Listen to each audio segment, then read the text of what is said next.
So here's how to add apps to desktop Windows 11. So starting off, on your desktop, right-click and go to Personalize.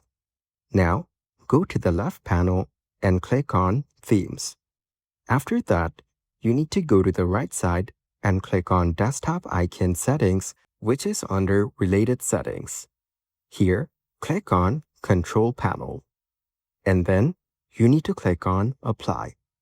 After that, click on OK. As you can see, you will now find the Control Panel app on your desktop.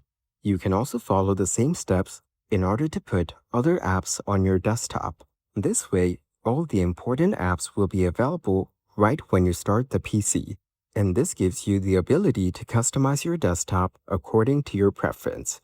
And that's it. Following these steps, you can easily add apps to desktop Windows 11.